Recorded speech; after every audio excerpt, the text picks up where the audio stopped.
I drove for 11 hours with a box of priceless family history on the passenger seat, only to be told by my son's fiancée that the engagement dinner I'd driven halfway across the country for was yesterday.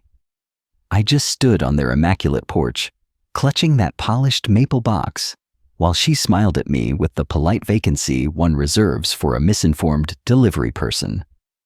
That night alone in a sterile motel room, I unrolled the oldest map from the box and realized its intricate hand-drawn lines weren't just charting forgotten trade routes, they were showing me a way out. And I knew then that this legacy was never meant to stay in the family. So I left. But before I continue, check if you've subscribed to the channel, Agatha Raisin Story, and share in the comments where you are watching us from. We would love to know how far our stories of revenge reach. The sky had been a pale, washed-out gray when I'd turned the key in the ignition before dawn. 11 hours of monotonous highway stretched before me, a ribbon of asphalt, connecting my quiet, settled life in Havenwood to the new, shinier one my son Julian was building for himself in Portland. My lower back already broadcasted its familiar protest at the thought of the long drive, but a deeper feeling overrode the discomfort. I felt steady, grounded. I felt a profound sense of purpose that had been missing since my husband Arthur passed away 3 years ago. On the passenger seat, swaddled in a thick wool blanket, my grandmother had woven, sat a handcrafted maple box. Arthur had made it the year Julian was born, its surface smooth as river stone under my fingertips. Inside that box, protected by layers of acid-free tissue paper, were 3 maps. They weren't printed or digitally rendered. They were artifacts drawn by hand over a century ago by my great-grandfather. He had been a cartographer and a freight runner, a man who saw the world not as cities and towns, but as pathways and obstacles, rivers to be forded and mountains to be navigated.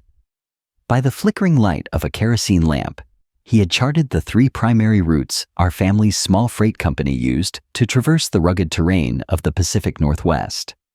Each line was a testament to his patience, each annotation a story of hardship and discovery.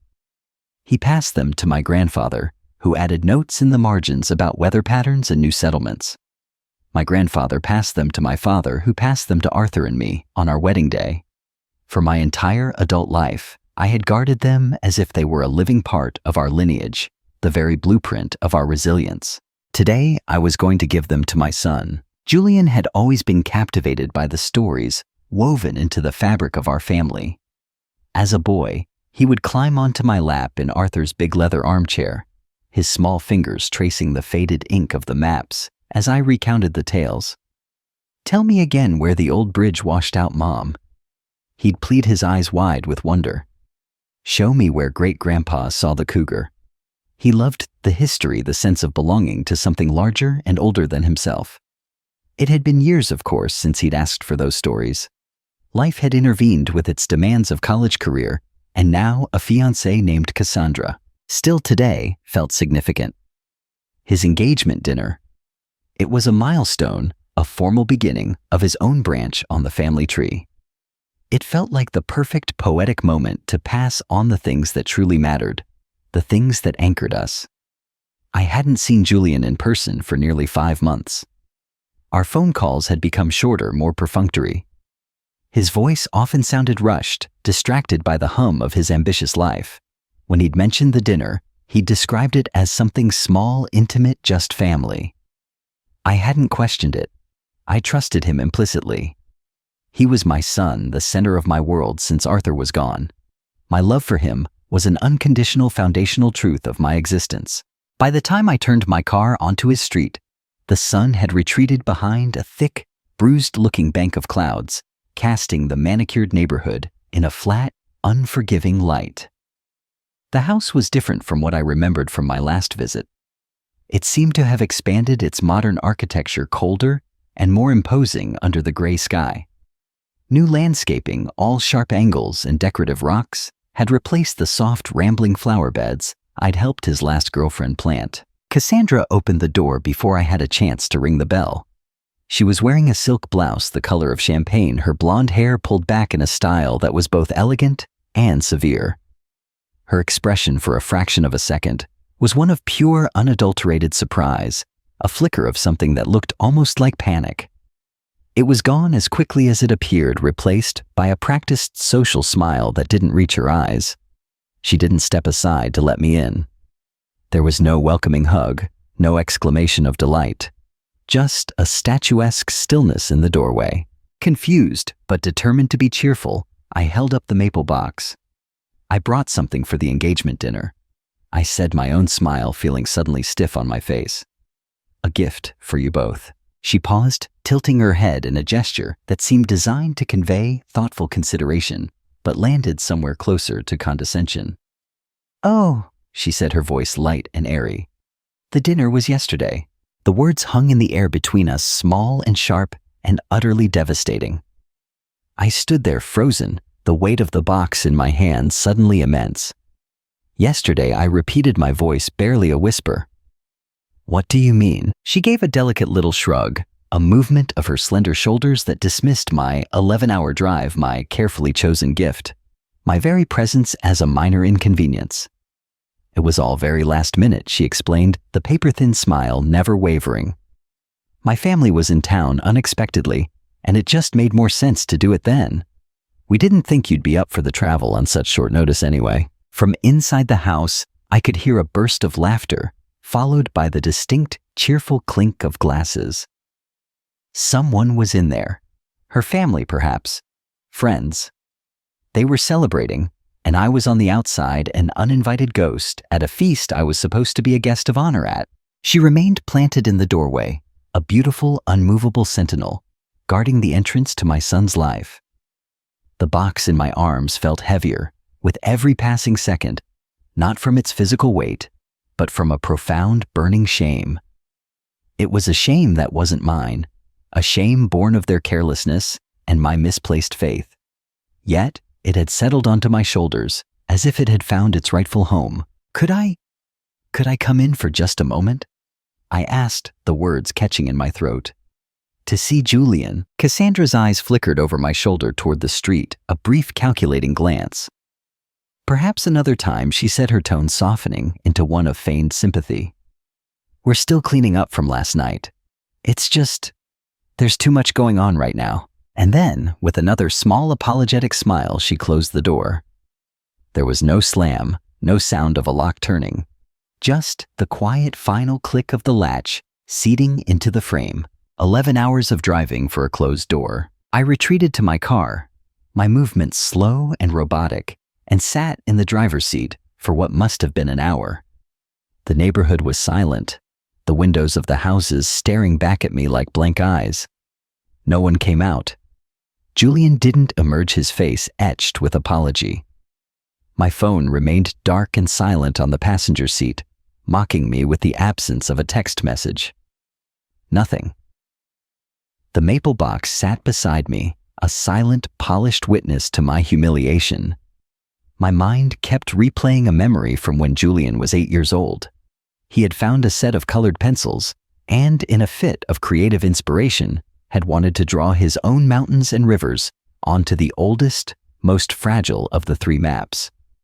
I had gently but firmly taken them from him, explaining that they were history, not a coloring book.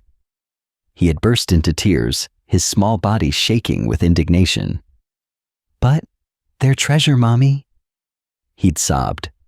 Treasure is for adventures. They're history, I had told him, stroking his hair. And history is what tells us which treasures are worth protecting. Maybe they were both. Treasure and history. Now sitting in the growing twilight outside his cold modern house, they felt like neither. They were just mine again, artifacts of a love that had become a one-way street. Eventually, the numbness gave way to a dull throbbing ache in my chest.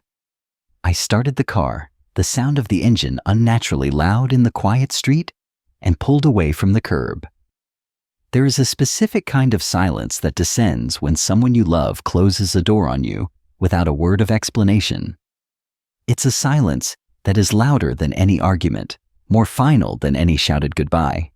Julian hadn't raised his voice. He hadn't even had the courage to speak to me. But his silence, amplified by Cassandra's polite dismissal, had said everything I needed to know. I was no longer essential. I was an obligation, an afterthought, a piece of a past he was actively trying to shed. I drove until the streetlights of the suburbs blurred into the darkness of the open highway.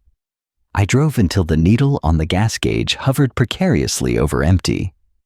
I drove until I could hear the sound of my own breathing, without the ragged edge of a sob catching in my throat. The first motel I found was a nondescript, lonely-looking place with a flickering neon sign that promised vacancy and delivered only anonymity. Inside the room, which smelled of stale air and industrial cleaner, I finally opened the box. I carefully unwrapped the maps and laid them out across the cheap patterned bedspread. They looked like ancient, fragile letters from a forgotten world. I traced the familiar lines with my fingertips, the routes my ancestors had carved out of the wilderness. I remembered every turn, every landmark, every note scrawled in the margin. What my son had so easily forgotten, I still held in my hands in my memory, and as I sat there surrounded by the cartographic evidence of my family's enduring strength, something deep inside me began to shift. It was a quiet, almost imperceptible change. Have you ever felt it? That precise moment when the overwhelming tide of sadness begins to recede, not because the pain has vanished, but because something stronger, something more solid has begun to settle in its place. It's the feeling of your own bedrock revealing itself after a flood. I felt it that night, a foundation I had forgotten I possessed. The humiliation hadn't broken me. It had burned away a fog of maternal denial I hadn't even realized I was living in. The love was still there, a deep and painful ache, but it was no longer blind. And what I decided to do the next morning, fueled by that cold, hard clarity, well, that part changes everything they thought they owned. The next morning, I drove back to my home in Havenwood. The sky was the same pale, thin gray as the day before, but I saw it differently. I noticed the subtle gradations of color near the horizon, the way the clouds moved with a slow, deliberate grace. I wasn't crying. The anger that had simmered beneath the surface of my shock had cooled overnight, hardening into something else entirely. It wasn't a wall which can be broken down. It felt more like a floor had been installed beneath me. I finally had a solid place to stand. The house was silent when I walked in, the familiar stillness that had often felt like a heavy blanket of loneliness since Arthur's passing. But that morning, it felt like a sanctuary. A relief. I unpacked the maps with the reverence they deserved and placed them back in the deep bottom drawer of the mahogany cabinet in the study. They rested beside the hand-carved compass my father had used on his land runs, another piece of our tangible history. That drawer had always been where our family's legacy lived, a quiet repository of our past. But as I slid it shut, a new and certain knowledge settled in my heart. The maps would not be staying there for much longer. Their story was not meant to end in the dark. Around noon, after a long hot shower that washed away the grime of the road and some of the lingering sting of the previous day, I made a pot of strong black tea and sat at my kitchen table. The silence was broken only by the ticking of the old grandfather clock in the hall, a sound that had been the steady heartbeat of this house for generations. My thoughts drifted back to Julian. I saw his face beaming with pride the day he got his acceptance letter to college. I remembered the weight of his head on my shoulder as we watched old movies, the way he used to lean on me, as if I were his personal source of gravity. That boy, the one whose entire world I had once been, hadn't returned my call. Not a single text message. A whole day and a night had passed in a chasm of his silence. My gaze fell upon a small stack of mail on the edge of the table. On top was an elegant cream-colored envelope that had arrived a couple of weeks earlier. It was from the Regional Historical Museum, a place where I had volunteered years ago, before Arthur got sick. For the past few years, they had sent polite periodic invitations asking if I might be interested in returning to help them catalog a new collection of historical trade maps. I had always declined, citing a lack of time or energy, but the truth was, It had felt like a world I no longer belonged to. This time, however, the formal invitation was accompanied by a handwritten note from Beatrice Croft, the museum's director. She was a warm, intelligent woman I had always admired. In her elegant script, she mentioned she had heard through the grapevine that I was the custodian of some rare and significant family artifacts. She wondered gently if I might ever consider allowing them to be curated for public view, to share their story with the community. I hadn't responded. At the time, the idea of sharing something so personal, of letting strangers gaze upon our family's private history, had felt like a violation. It had felt like too much work, too much effort, too much everything. But this morning, something was different. Julian's silence hadn't just inflicted a wound. It had provided a profound, if painful, clarification. My legacy was not his to discard. I picked up the phone and dialed the number on Beatrice's note. She answered on the second ring, her voice as warm and genuine as I remembered. Caroline. What a lovely surprise. We exchanged pleasantries for a moment before I took a deep breath and got to the point. Beatrice, I'm calling about your offer. The one in your letter. I told her about the 3 maps, their age, the first-hand annotations detailing forgotten trade lines and river crossings, all recorded in my great-grandfather's meticulous hand. I told her I was ready to let them live outside the confines of my house. She didn't press or pry. She didn't ask why I had suddenly changed my mind.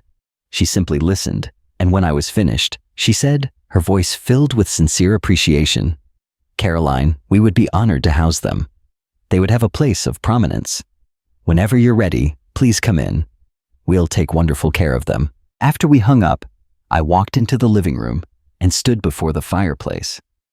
The hearth was cold, the stones dark and imposing. For 3 years, it had felt like the heart of the house had gone cold along with Arthur. My life, I realized with a sudden startling clarity, had gradually and imperceptibly shrunk to fit the dimensions of my son's needs, his ambitions, his world. I thought of all the dinners I'd cooked that went uneaten when he canceled at the last minute. The family birthdays, where I'd sat quietly while Cassandra's family took center stage, their laughter and stories filling the space that used to be ours. I thought of the $12,000 I had loaned them to start their real estate firm, a loan I never once mentioned again, a debt they never acknowledged. I had done it all without question, because I believed in him, because my love was a boundless, unconditional resource, because that's what you do for the people you love. But that love had become a quiet, one-sided affair, not because I had stopped feeling it, but because he had stopped being capable of receiving it. My love had become an asset he could leverage, and my presence, a liability he could manage. A week later, I drove it to the museum with the maple box, once again on the passenger seat. This time, the journey felt different. It was shorter, and I felt not a sense of purpose driven by obligation, but one born of my own volition. The moment I stepped into the curation wing, the air itself seemed to change. It was clean, quiet, and filled with a sense of measured purpose. There were long tables where volunteers in white gloves worked with magnifying glasses, their movements careful and deliberate. The walls were lined with climate-controlled cases displaying artifacts from the region's past. No one here was pretending to care. They were here because they were passionate about preserving stories. Beatrice greeted me with a warm, enveloping hug that felt more genuine than any I'd received in years. She didn't pepper me with questions about my family or my well-being. She simply took the box from my hands as if it were a sacred object and led me to a quiet room labeled Private Collection Intake. Inside, on a large felt-covered table, I carefully laid out the maps, one by one. I watched Beatrice's fingers, gloved and gentle, trace the edges with a look of pure reverence. She didn't say a single word about their monetary value, not a whisper about what they might be worth at auction.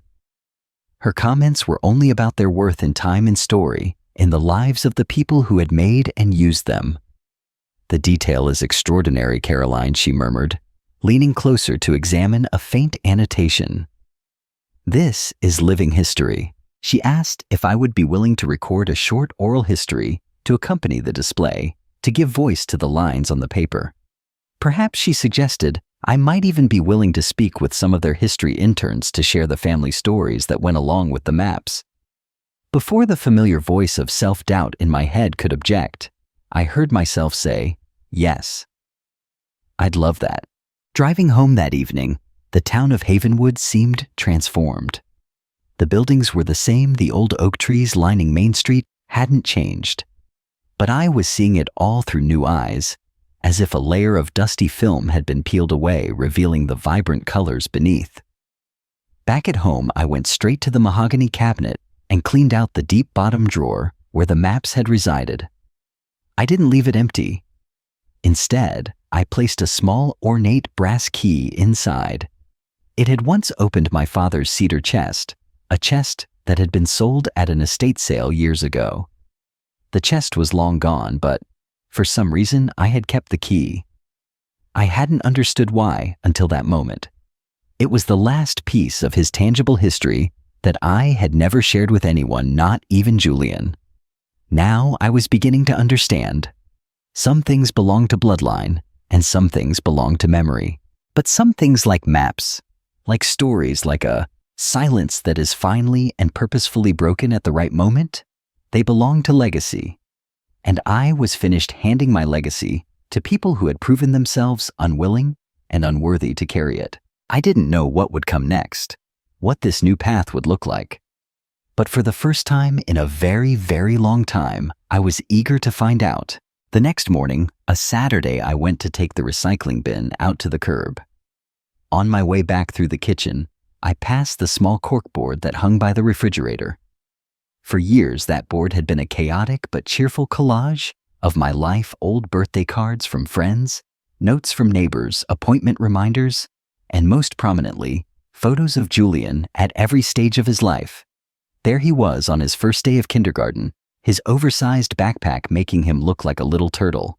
There he was in his tuxedo for senior prom, a goofy, proud grin on his face. There was a sun-bleached photo from the summer he spent working on a ranch in Idaho, returning home tan, lean, and grinning from ear to ear. But the photo that stopped me in my tracks was the most recent one I had pinned up. It was from the previous year, taken during a Thanksgiving visit to Portland. We had gone to a local arboretum, and a kind stranger had offered to take our picture against a backdrop of brilliant autumn foliage. In the photo, Cassandra wore a deep emerald green scarf that brought out the color of her eyes, and Julian had his hand placed gently on the small of her back, a proprietary loving gesture. I stood right next to them, beaming, my arm linked through my son's. Or at least I had been. The photo had been sliced cleanly down the middle. Cassandra and Julian remained perfectly intact, a smiling, self-contained unit. My half of the picture, my smiling face, my arm linked with my son's, was gone. It hadn't been torn or ripped in a fit of anger.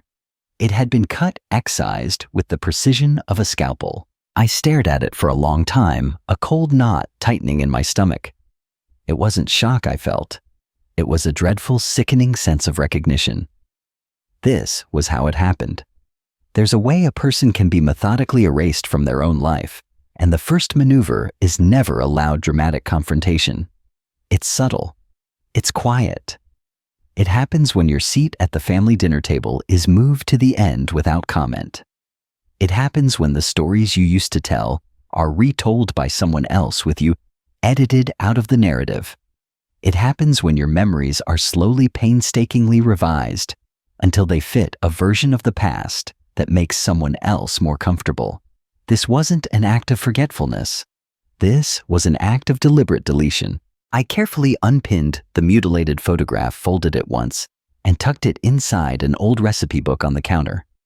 I didn't have the heart to throw it away. Not yet.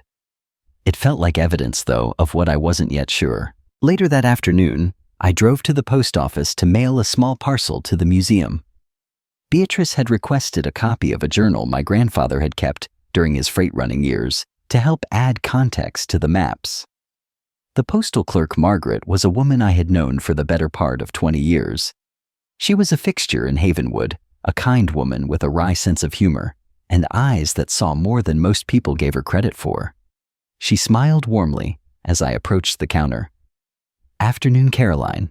How's Julian doing up in the big city?" The question was routine neighborly. A few weeks ago, I would have answered with a cheerful, vague response. "He's busy, but doing great." But today the lie felt heavy and false on my tongue. I smiled back a genuine but tired smile. "He's busy," I said, and then I paused, an idea forming in my mind. "Margaret, I know this is out of the blue, but would you have time for a cup of coffee sometime this week?" She looked surprised, her eyebrows raising slightly, but her smile didn't falter. "I'd like that very much, Caroline. How about Tuesday?" It was in that moment I realized something crucial. I no longer had the desire to explain away what had happened, to smooth over the rough edges of my son's behavior, to protect his image or my own pride.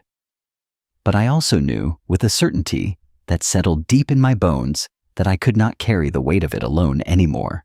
3 days later, I met Margaret at the Corner Perk, the small diner near the Old Town Square. She wore a rust-colored cardigan that seemed to radiate warmth, and she carried herself with a calm, unhurried grace. We chose a booth by the window, where the soft afternoon light made the worn Formica tabletops seem gentler. I didn't know where to begin, so I just started talking. I didn't tell her everything, not the financial details or the depth of my suspicions. I just told her enough. I told her about the 11-hour drive, the closed door, the dinner that had happened without me, and the photograph that had been cut in two. She listened intently, her gaze never leaving my face. She didn't offer the quick, easy sympathy or the empty platitudes I had half expected.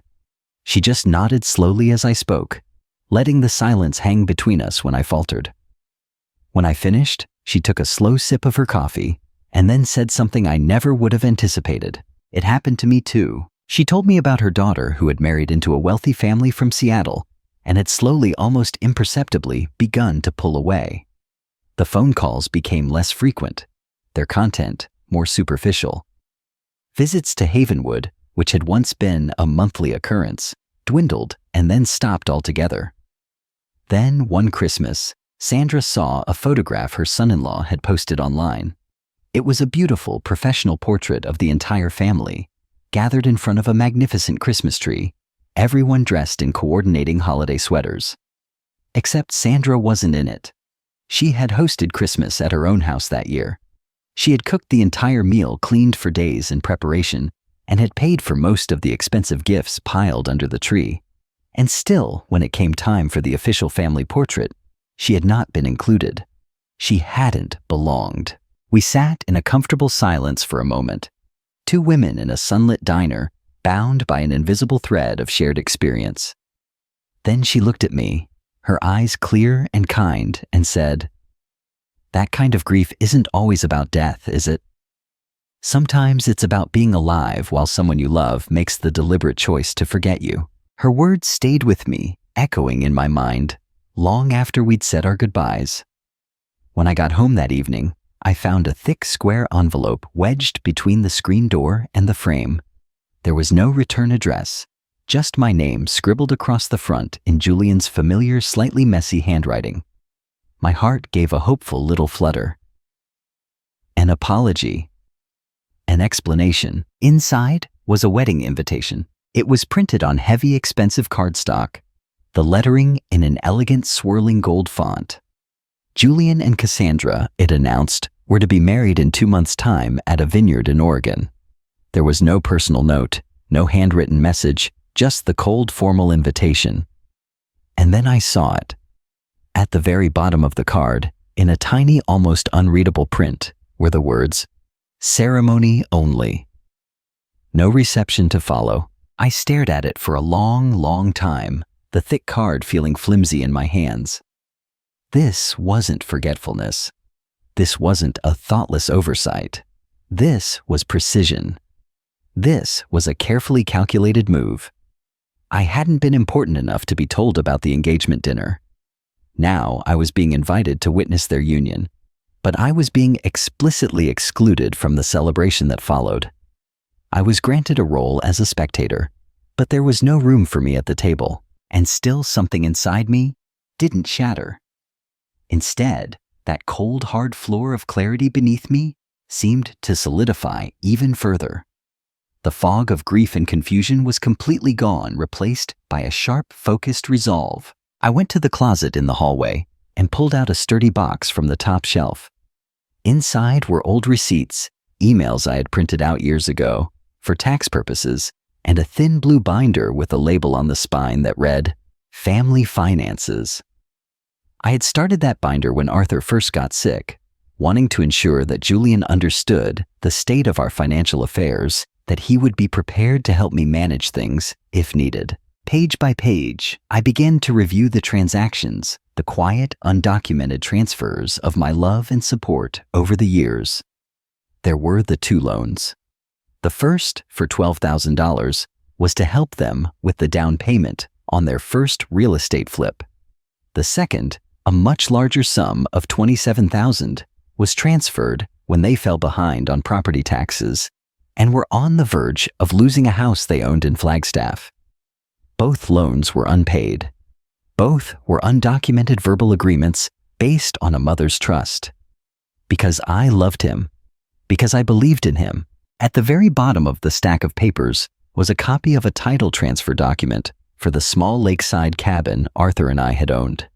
We had signed it over to Julian 5 years ago, a premature inheritance, believing he would preserve it as a family retreat, a place of peace and memory. But they had sold it just 8 months later. They had used the money to invest in a high-end apartment renovation in Austin, Texas. I had only found out by accident through a friend who worked at the county records office. I had been so hurt, so stunned, that I had never confronted him about it. I had swallowed the pain and told myself he must have had his reasons. Now sitting at my kitchen table under the harsh glare of the overhead light, I pulled out a fresh manila folder and began to organize the documents. I wasn't doing it because I planned to sue my own son. I wasn't plotting a dramatic revenge. I was doing it because I was done forgetting. I was done pretending. I was done letting other people write the story of my life and then edit me out of the most important chapters. By the time I finished, the sun had dipped low behind the tall pine trees that bordered my property. The kitchen was quiet again, but this time the silence wasn't hollow. It was focused. It was the quiet hum of a mind at work. And something deep within me, something that had been dormant for a very long time, had started to wake up. It wasn't anger. It wasn't a desire for revenge. It was clarity. Pure cold and absolute.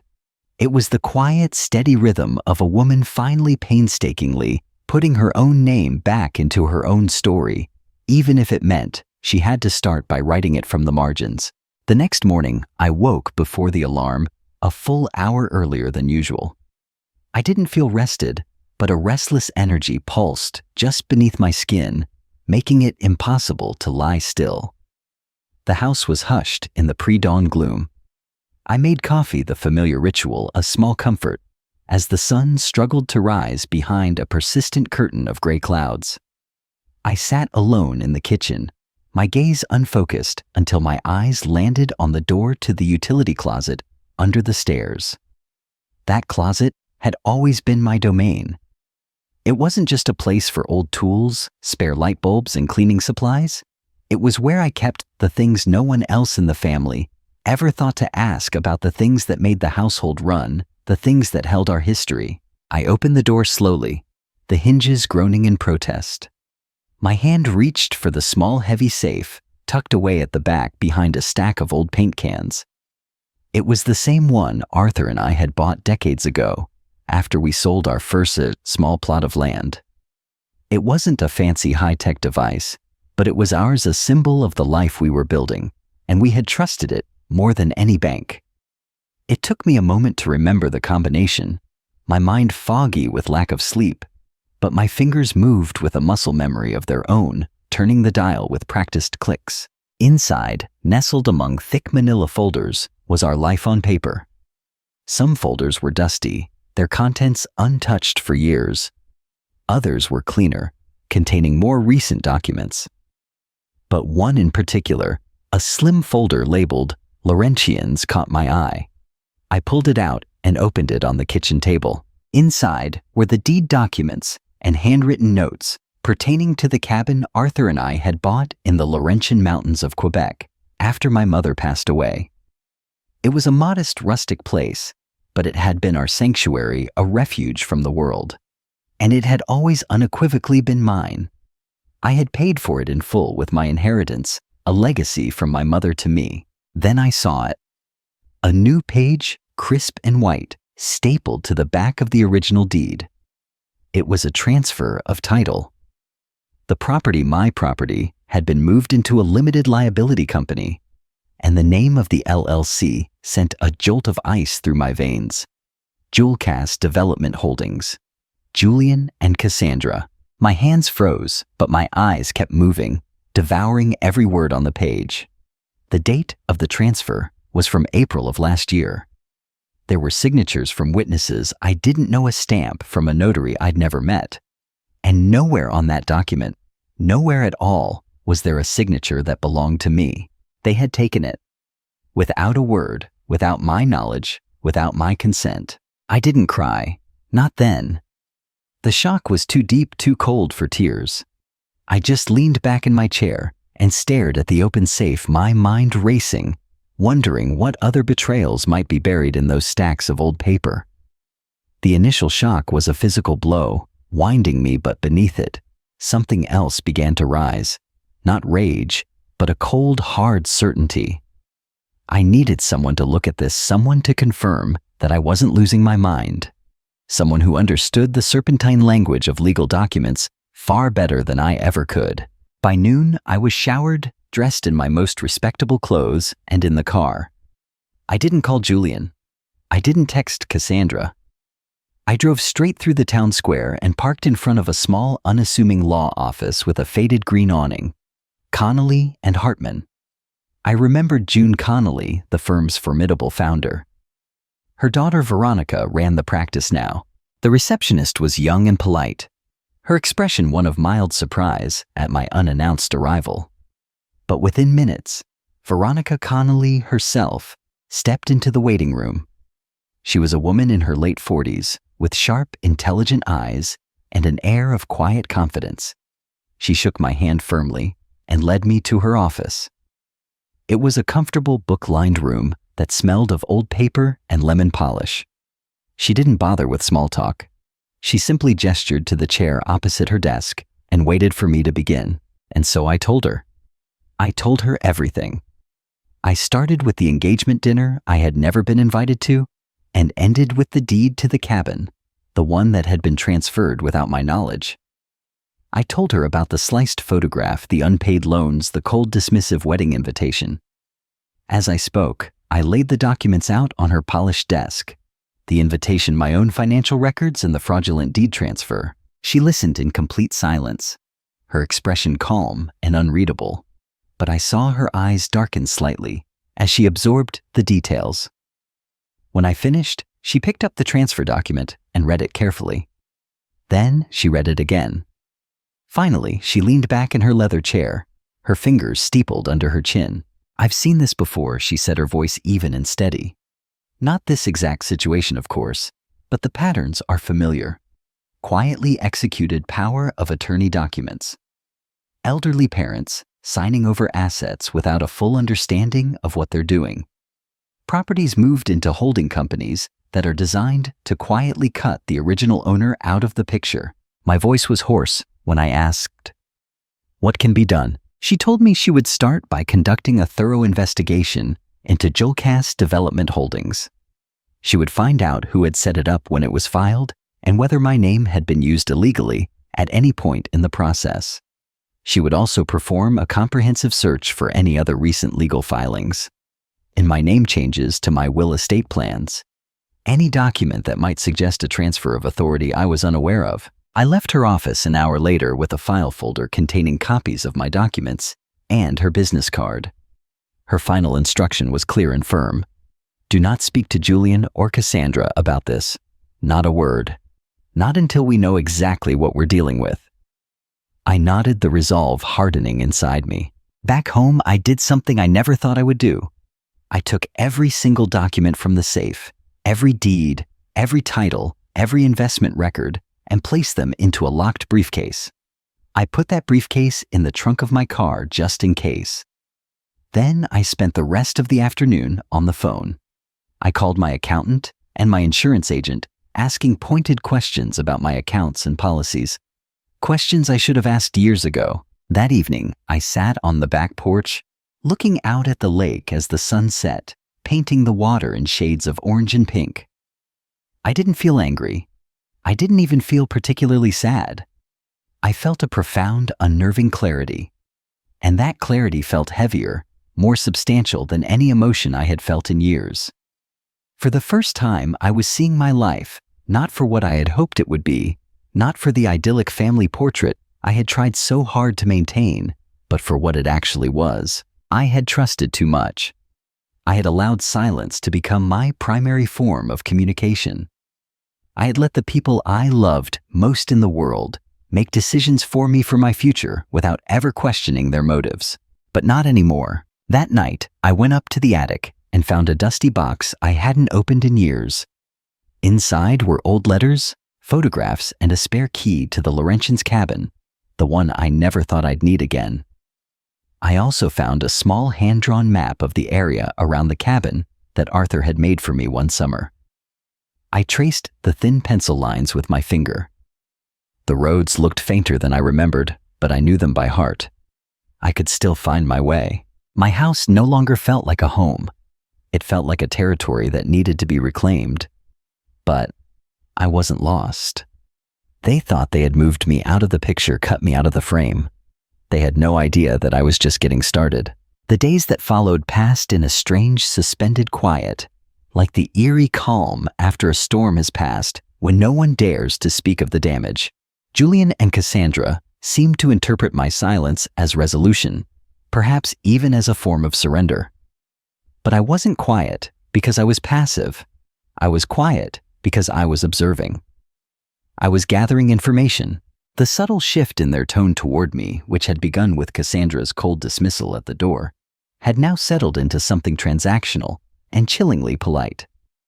I was no longer invited to sit with them in the evenings while they watched television. My input was not sought on household matters. When Cassandra was on the phone with her wedding planner, her voice would drop to a conspiratorial whisper if I entered the room. Even Finn, their golden retriever, who had once been my constant shadow, had stopped curling up at my feet.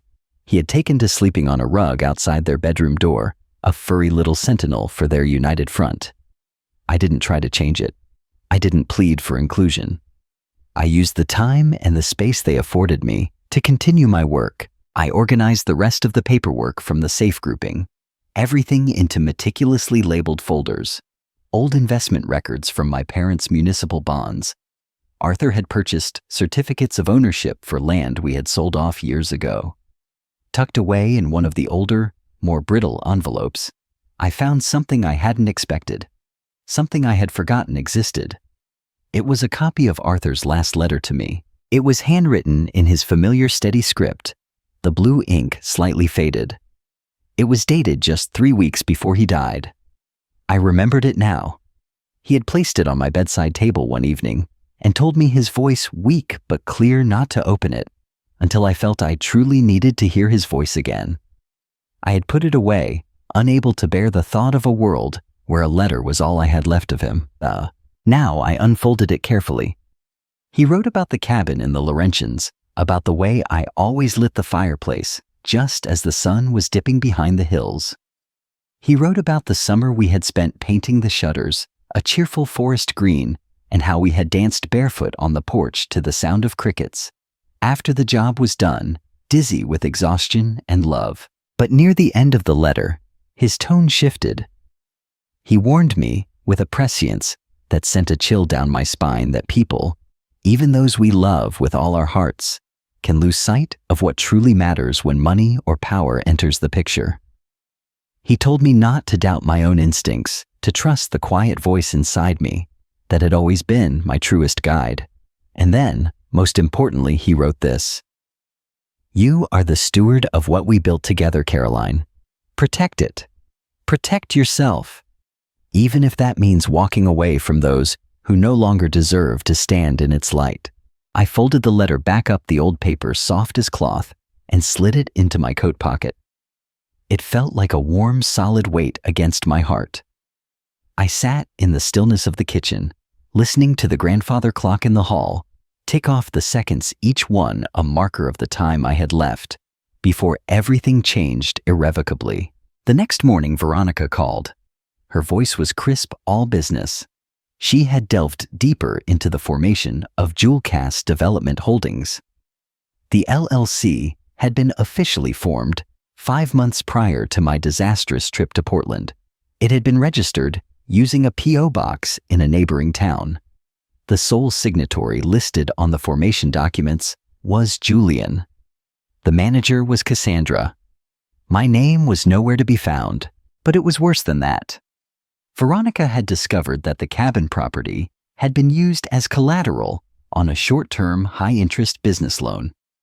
They had leveraged my inheritance, my sanctuary, to secure a down payment on a property I had never even heard of, a commercial lease agreement tied to a speculative venture in restaurant development, a venture that, according to Veronica's initial research, was already in serious financial trouble. I didn't respond immediately. My hands resting on the kitchen table felt numb. It wasn't the numbness of shock this time, but the cold, dead certainty of confirmation. They had gambled with something sacred, something that was meant to outlast both of us in a risky scheme they had never even bothered to share with me. They hadn't just hidden the truth from me. They had used my trust, my unconditional love, as a platform from which to launch their ambitions, never once considering the foundation they were destroying in the process. That evening, I walked into the dining room where Julian was reviewing emails on his laptop. Cassandra was at the stove humming along to some pop song on the radio, the air filled with the scent of rosemary and lemon. I came in carrying a cardboard box. It was filled with the framed photographs I had removed from the upstairs hallway, pictures from birthdays, family vacations, summer cookouts. All of them had one thing in common. They featured my face, my presence, my role in the family narrative they were so keen to rewrite. I placed the box gently on the corner of the dining table. They both looked up, their activities ceasing abruptly. Neither of them said a word. I spoke clearly, my voice even and devoid of emotion. "I'll be taking a trip upstate for a few days," I told them. "To the cabin." I didn't elaborate. I didn't invite conversation or questions. I simply stated my intention. "I need some time away, Cassandra." Ever the pragmatist asked, "Will you be back for the wedding weekend?" "We'll talk when I return," I said, my tone leaving no room for argument. I packed that night. One small suitcase with 2 sets of warm clothes. The locked briefcase with every legal and financial document I possessed. And Arthur's letter. I left early the next morning, before the sun had risen, before they were awake. I didn't leave a note. I didn't look back. The roads leading toward the Laurentians felt narrower than I remembered, the trees closing in on either side. But my hands on the steering wheel were steady, moving with a sense of memory and certainty I hadn't felt in years. The leaves were just beginning to turn flashes of crimson and gold against the deep green of the pines. The crisp autumn air slipping in through the car window felt clean, purifying. When I arrived, the cabin stood exactly as it had for decades, its log walls weathered but strong. The porch creaked a familiar welcome under my steps. I unlocked the door and let the smell of dust, pine, and old memories greet me like an old friend. Inside, I lit a fire in the stone hearth, opened the windows to let the fresh air circulate, and simply breathed. For hours, I sat in Arthur's old armchair, with nothing but the crackling of the fire and the profound, healing silence. There was a peace here, the kind you only truly recognize after you've been starved of it for far too long. That night, I slept more soundly than I had in months, a deep, dreamless sleep. In the morning, I made tea and walked down the gravel path to the small rustic mailbox at the edge of the property. Inside, I placed a thick envelope addressed to Veronica. It contained copies of everything: the fraudulent deed transfer, the LLC filing Arthur's letter, and a short handwritten note from me. In it, I asked her to move forward with a formal complaint. I asked her to prepare the necessary documents to dispute the legitimacy of the property transfer and to challenge the legality of the LLC itself. I asked her to act, not just as my lawyer, but as a witness to what I was about to reclaim. Because this was no longer just about land. It was no longer about money. It was about something much older, much more fragile, and infinitely more precious. It was about dignity. And I was done giving mine away for free. I returned to the city 3 days later, not because I missed them or the tense atmosphere of the house, but because I was ready. The cabin had worked its magic. It had stripped away the layers of grief and obligation and reminded me of who I was before I became someone's mother, someone's safety net. Before I was someone to be tolerated, maneuvered around, and ultimately forgotten at the very table I had once set. The fire crackling in that old stone hearth had done more than warm my body. It had reignited something in my soul. Back in the house, the chill was palpable. Cassandra didn't even lift her eyes from her magazine when I walked in. Julian mumbled a hello without looking up from his laptop. Their lives had carried on in my absence, and my return was a non-event. That suited me just fine. I went upstairs, unpacked my bag, and placed the single folder containing my legal strategy on my bedside table. It was thick with copies, notations, and the undeniable weight of proof.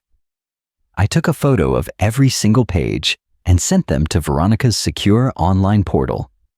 Then I sat on the edge of my bed, closed my eyes, and breathed in the silence of my own room. That night, I didn't cook dinner. I didn't ask if they needed anything from the store. I didn't speak unless spoken to. The change in my behavior seemed to confuse them. I could tell, but they didn't press the issue. They were still operating under the assumption of their own cleverness, their own control. They were still too confident. A week passed in this state of Cold War. Then Veronica called with an update. She had officially filed the petition to challenge the legitimacy of the property title transfer. Her legal argument was strong, since the LLC was created with concealed intent, and since I was never made aware of its existence, nor gave my informed consent for the transfer, there were solid grounds to investigate for fraudulent conveyance. The court had issued a temporary injunction, placing the property under legal review and effectively freezing any further transactions. The house was mine again, at least in the eyes of the law, pending a full investigation. The knowledge settled something deep inside me, a quiet click of a lock falling into place. I didn't tell them right away. Instead, I continued to observe. I paid attention to the way Cassandra had taken over the garden patio, sketching out elaborate plans for a new fire pit and outdoor kitchen, calling it her design project. I noticed how Julian had started bringing home catalogs for luxury kitchen fixtures and high-end bathroom vanities, none of which our perfectly functional house had ever needed. There was no mention of the cabin, no whisper of the LLC, but there was a new tension in their movements, a brittle quality to their confidence, as if they were waiting for the other shoe to drop. It finally did on a Tuesday morning when a courier arrived with a large, official-looking envelope addressed to me.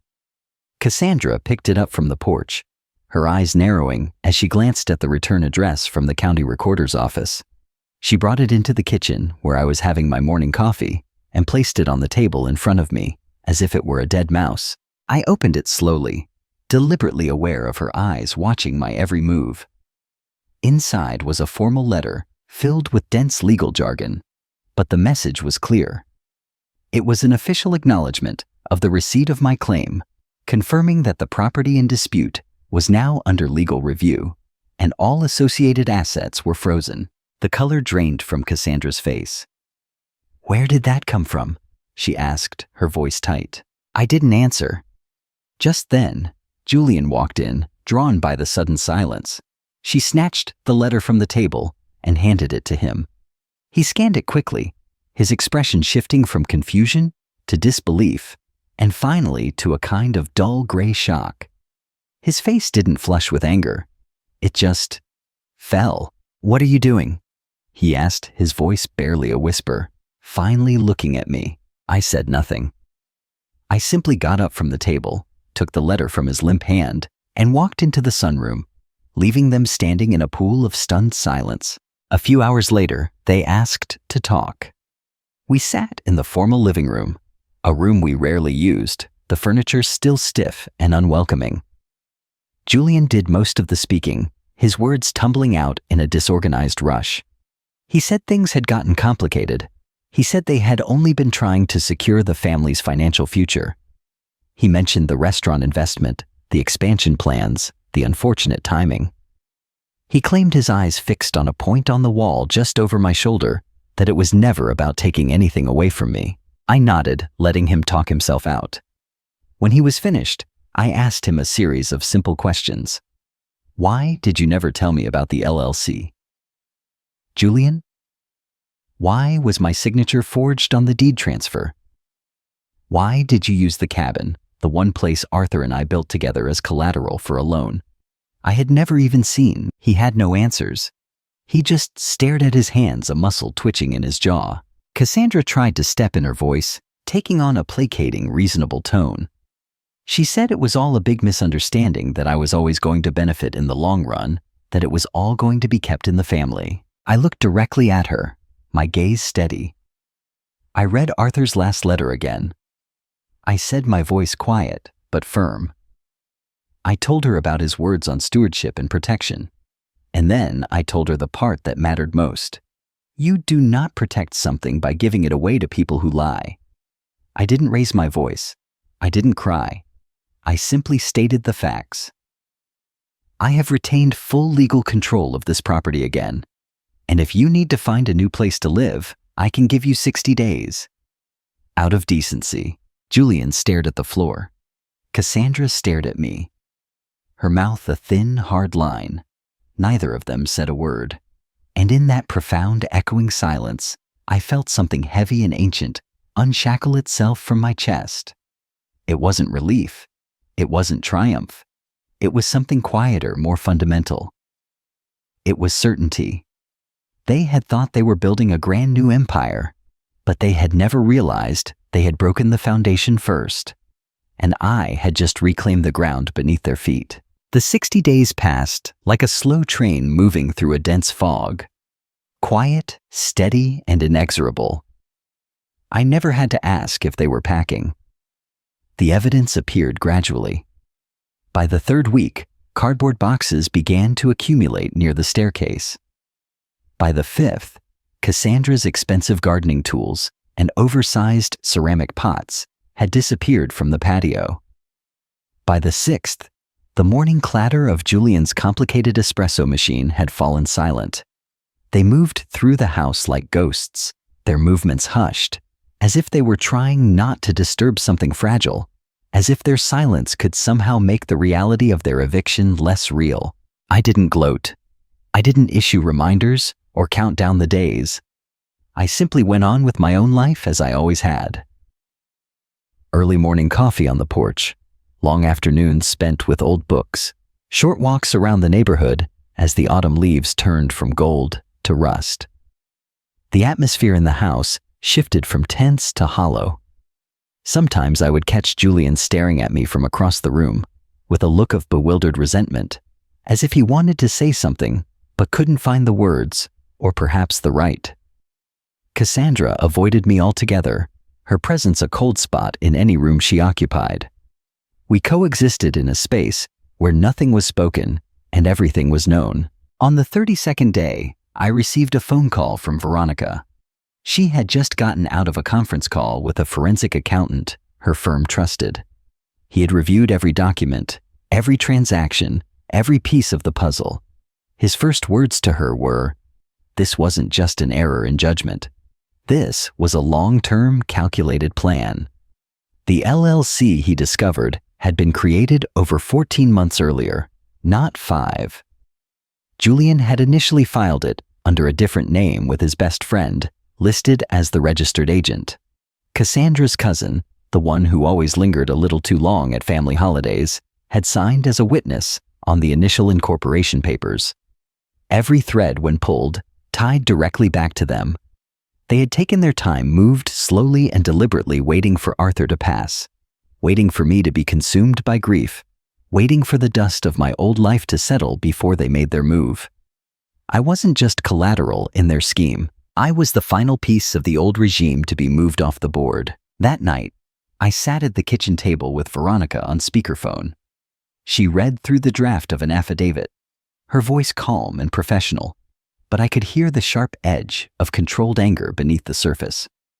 She said we could file a motion to reclaim full ownership of any assets held by the LLC, to dissolve the fraudulent transfer entirely. She said we had a strong case, not just for property recovery, but for punitive damages related to fraud and emotional distress. I thanked her for her work, hung up the phone, and stared into the dark kitchen window. My own reflection stared back at me, my face older, etched with new lines around my eyes, but my gaze was steady. I was no longer afraid of what I saw. By day 42, Julian asked if he could speak with me privately. We sat in the sunroom, the same room where Arthur used to nap on Sunday afternoons, the newspaper folded across his chest. Julian cleared his throat, fidgeted with the strap of his expensive watch. He said he hadn't meant for things to go so far. He said he thought he could manage the family assets better than I could. He said the family needed someone younger, more aggressive to take charge in the modern world. He talked about investment strategies, the volatile business climate, the crushing weight of property taxes. I listened in silence. Then he said something that stopped my breath in my chest. He said, his voice tinged with an accusation that was breathtaking in its arrogance. "You don't even use it, Mom. The cabin. You just sit in this house all day and you mourn." I stared at him for the long time, letting the cruelty of his words land. Then I told him about the weekend I had just spent up there alone. I told him about the old log by the fire pit, where Arthur had carved our initials, still visible after all these years. I told him about the way the trees still creaked in the wind, the same sound that had lulled me to sleep for 30 years. I told him about the letter I had found, and the way I felt when I realized my name. My life still mattered somewhere, even if it was only to a ghost. He said nothing. His brief flash of confidence extinguished. I stood up, walked to the mantelpiece, and picked up a framed photograph. It was from a Thanksgiving 12 years ago, the last one we'd had with Arthur. In the picture, Julian had his arm around my shoulders, and Cassandra, then just his new girlfriend, was smiling beside him. It looked warm, real, a perfect moment of family happiness. But the woman in that photograph, the smiling, trusting version of me, had had no idea of the secrets that silence could hide. I handed the photo to him. "This," I said, my voice soft but unyielding, "is what I thought we were all protecting." I walked out of the room and didn't look back. By day 54, they had packed the last of their things. Cassandra didn't say goodbye. She left a short, neatly written note on the kitchen counter thanking me for letting them stay for as long as they had. She wrote that she hoped one day I would find it in my heart to forgive her. The handwriting was careful, almost childlike in its precision. Julian was the last one to leave. He paused at the threshold of the front door, his hand on the knob, and looked around the house one last time, his eyes scanning the familiar rooms as if seeing them for the first time. Then he turned to me, his expression unreadable. "I didn't know what I was becoming," he said, his voice low and hoarse. I nodded once. Then I closed the door. And for the first time in months, I locked it. That evening, I walked out to the backyard, sat on the old wooden swing Arthur had built for me on my 40th birthday, and listened to the wind move through the trees. The silence felt different now. It wasn't hollow anymore. It was mine. 2 weeks after Julian and Cassandra left the house, began to sound different. It wasn't quieter. In a strange way, it felt fuller. The silence now had a rhythm to it, a life of its own. There was the gentle, steady ticking of Arthur's old grandfather clock, which I had wound and restarted. There was the distant, comforting shuffle of squirrels on the porch roof in the mornings. I had space again, physical and emotional space, that wasn't haunted by unspoken tensions and resentments. I started reclaiming the corners of the house I hadn't touched in years. The small sewing room upstairs became my office, a place for sorting old letters and newspaper clippings I had always meant to organize. I ventured into the attic and finally opened the trunks containing Arthur's journals from his time in the service. Even the basement pantry, still lined with jars of pickled green beans and tomato sauce from summers long past, became a project, a place to sort through memories, deciding what to keep and what to let go. But peace, I was learning, is often a fragile temporary state. It was a late Thursday morning when the knock came at the door. I wasn't expecting anyone. I assumed it was a delivery driver with a package. But when I opened the door, I didn't see a uniform. I saw Gwendolyn, Arthur's cousin. We hadn't spoken in years, not since a brief stilted conversation at his funeral. She stood on my porch, bundled in a long tan coat against the autumn chill, her silver gray hair clipped back neatly. She looked smaller than I remembered, and older too. But her eyes hadn't changed. They were still as sharp and unblinking as a hawk's. I stepped aside and let her in without a word. She didn't move to the living room to sit. She simply stood in the center of the foyer, her gaze sweeping slowly around the familiar space. Then she said, her voice raspy but firm, "You know, Caroline, I always did like you more than that sister-in-law of yours." A quiet, unexpected laugh escaped my lips. Then she got straight to the point. "I heard about the trouble. The property transfer, the LLC. You might not know this, but Arthur came to see me a few months before he passed. He told me he was worried Julian might try something foolish after he was gone. Said he wanted to make sure you stayed protected no matter what." I sank down onto the bottom step of the staircase, my legs suddenly weak. Gwendolyn reached into the deep pocket of her coat and pulled out a slim, sealed envelope. "He gave me this," she said. "Told me to hold on to it until I felt the time was right. Seems to me the time is right." I stared at the envelope. The handwriting on the front. My name was Arthur's neat and blocked. She placed it in my hands, gave my shoulder a brief firm pat, and turned to leave. "That's all I came to do. He'd want you to have it now." And just like that, she was gone, her car pulling away from the curb, before I had even managed to stand up. I didn't open the letter right away. I held it for a while, feeling the slight weight of it in my hands, as if it carried something far heavier than paper. When I finally did slide my finger under the seal, I had to read the enclosed document twice before I fully understood its meaning. Arthur, in his quiet, methodical way, had created a second, irrevocable trust. It wasn't for Julian, not for any future grandchildren, but for me and me alone.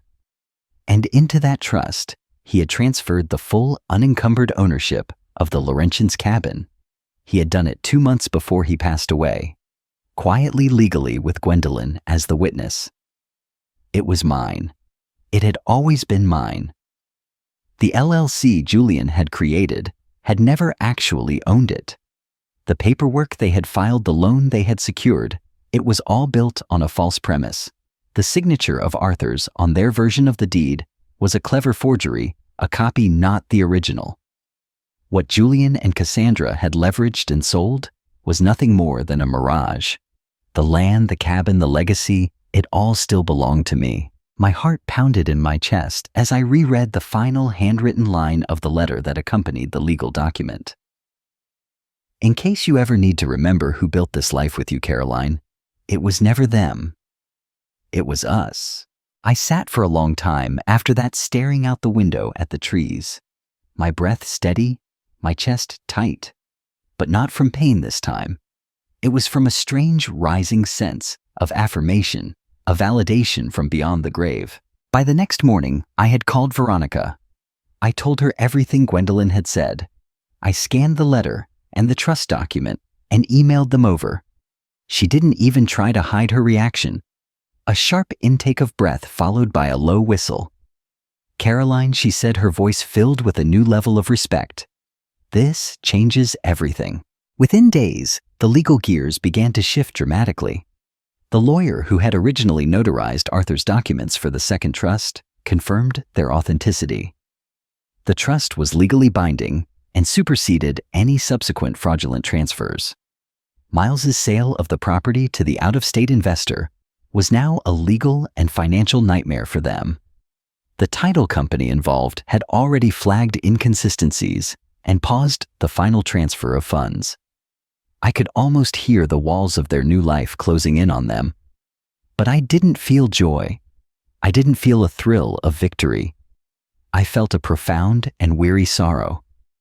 Not because I was uncertain of my course, but because of how far we had all drifted, how willing they had been to erase me for something they couldn't even manage to keep. One evening, I drove up to the cabin alone. The air was cooler now, the scent of winter on the wind. Autumn had fully settled in. The leaves rustled under my boots as I walked the old path down to the lake, the one Arthur used to clear every spring. The cabin looked untouched, empty, but not broken. I unlocked the front door and stepped inside. It smelled of pine and cedar and wood smoke. I placed Arthur's letter on the kitchen table, and then I made myself a cup of tea. That night, I sat on the porch wrapped in Arthur's old flannel blanket, watching the stars prick through the vast black sky. The silence wasn't hollow this time either. It was sacred. And as I listened to the wind stir through the tops of the tall pines, I realized something. This wasn't the end of a painful chapter.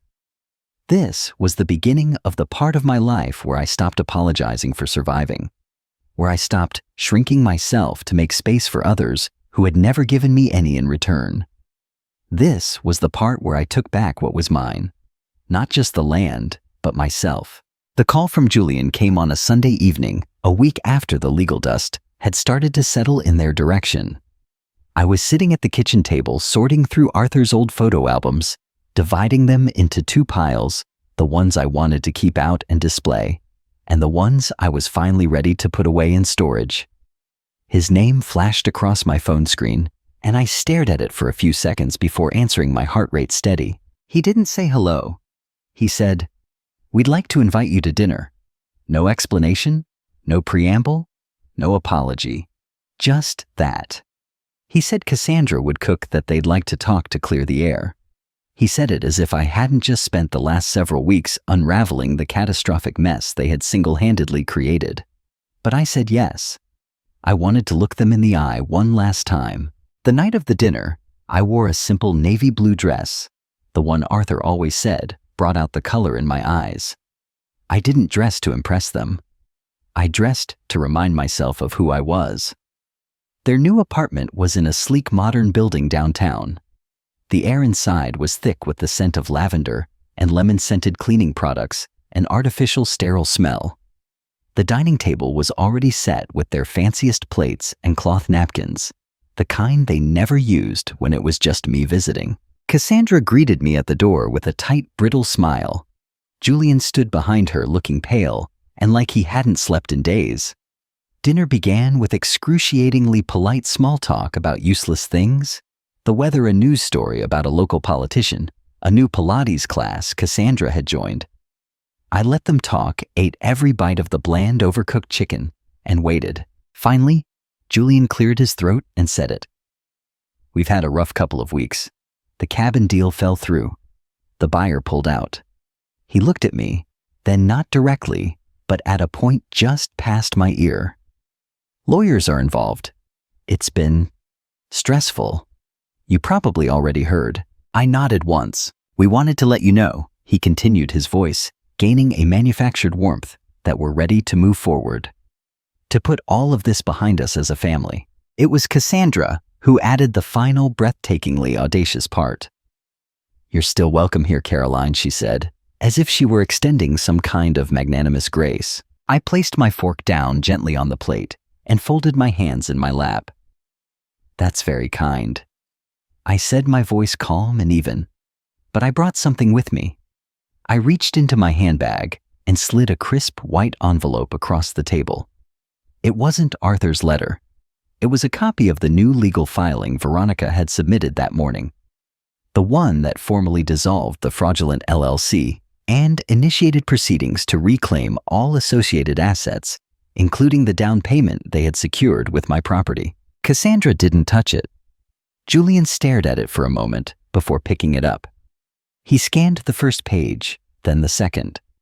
The little color he had in his face drained away. "This isn't necessary," he muttered. I didn't respond. "You're being dramatic," Cassandra said, her voice sharp. That finally made me smile.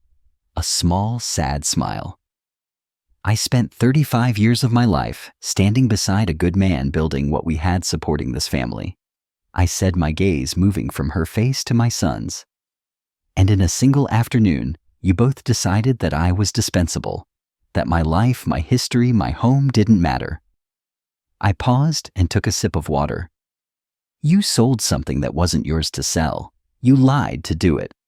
And you left me out in the cold without a second thought.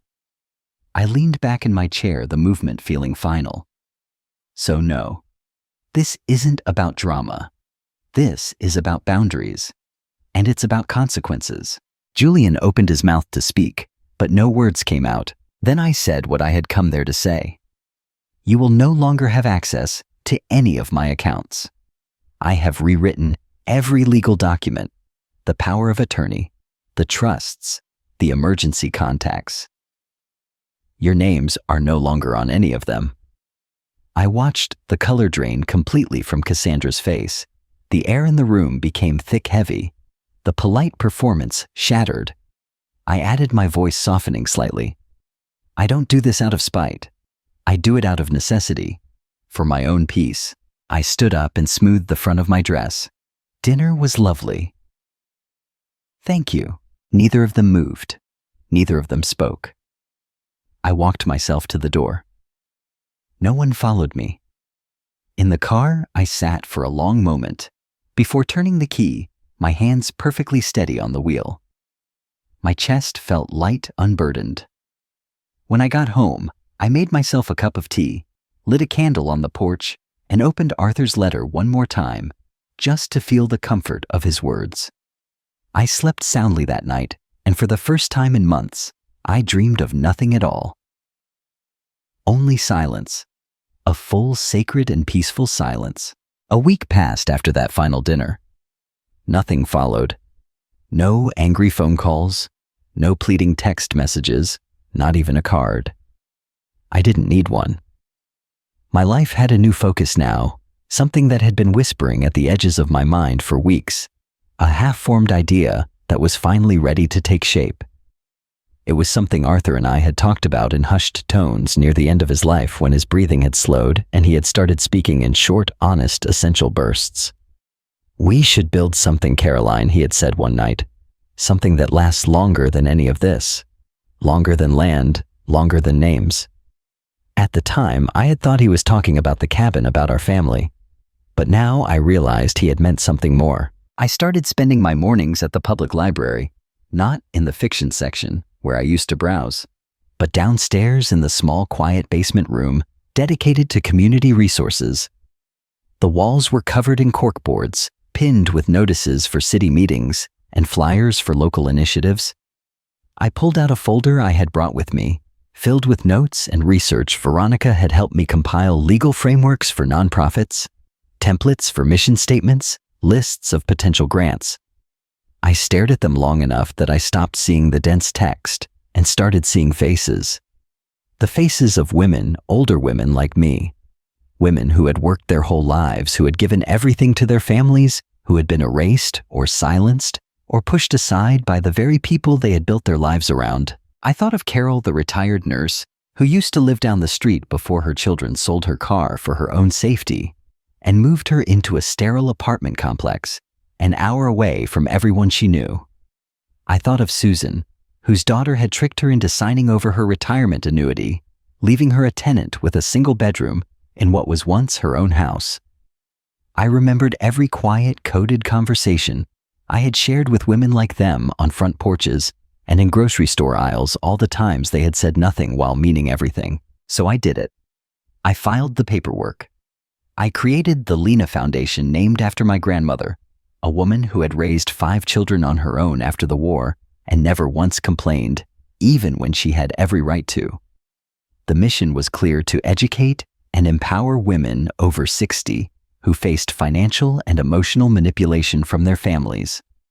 To provide free legal clinics workshops on financial literacy and assistance with housing and resources. To create a community that would let them reclaim the lives they thought had already passed them by. Veronica introduced me to a retired accountant named June, who offered to help with the books pro bono. June had once been pushed out of her own successful practice by her ambitious sons. She worked with a fierce precision and had zero tolerance for nonsense. Then came Ellie, a widowed real estate broker who had lost her home when her stepson forged her name on a refinance application. She helped me scout a small affordable office space right next to the central bus station, a location that was easy for anyone to reach. Word spread quickly through the quiet networks of Havenwood. At first, it was just knowing nods from older women at the diner. Then came folded notes slipped into my coat pocket at church. Then handwritten letters started arriving, often with no return address, their stories short, raw, and brave. I read every single one. I remembered every name. One letter came from a woman named Patricia. She wrote, "I gave them everything I had, and now they tell everyone I'm confused, that I'm imagining things. I don't need much. I just want to feel like I exist again." I carried her words with me for days. We hosted our first workshop on a rainy Saturday morning. I bought muffins from the local market and made coffee in a borrowed percolator. 6 women came. One began to cry before we even started. Another brought a shoebox filled with unopened bills she had been too afraid to read on her own. I didn't stand at a podium. I pulled a chair into the circle and sat with them at eye level. I shared my story. Not the whole thing, not all the painful details, just enough. Enough for them to see I wasn't an expert standing above them. I was a survivor sitting beside them. At the end of the 2-hour session, one woman stayed behind. She wore a burgundy coat and held a small faded photograph in her lap. It was a picture of her younger self with her husband, both of them laughing in the snow. She said, "I haven't laughed like that in 20 years. Then she looked up at me, her eyes shining. But today came close. That night, I walked home in the cold, drizzling rain. My shoes were soaked and my fingers were numb. But I felt something I hadn't felt in months. I felt steady, centered. The kind of deep, quiet peace that doesn't come from being praised or accepted by others. It was the kind of peace that grows from the simple act of doing what is right, even when no one is there to clap. The next day, Veronica called.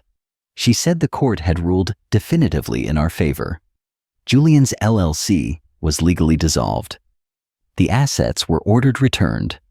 The cabin was now fully and finally protected under the terms of Arthur's trust. I thanked her. Then I told her something I hadn't yet said out loud. Winning the case wasn't the point anymore, Veronica. The point is this. These women, this room, this ripple effect. And that was something no legal document could ever quantify, and no one could ever undo. I placed Patricia's letter in a small wooden box I kept under my bed, along with the photo of Arthur and me by the lake and the letter he had left for me. They didn't belong on display shelves anymore. They belonged here close to my heart alive. And in the morning, I would show up again, just like them, just like me. For legal reasons, and to protect the privacy of those involved, all names and locations in this story have been changed. I truly wonder if you were in my shoes. What would you do? Would you choose silence to maintain the peace? Or would you dare to face everything to regain your voice? I want to know your opinion, because every story can become a candle that lights the way for someone else. For now, on the final screen, I'll leave 2 of the channel's most beloved stories. I'm sure they will surprise you. Thank you for staying with me until this moment.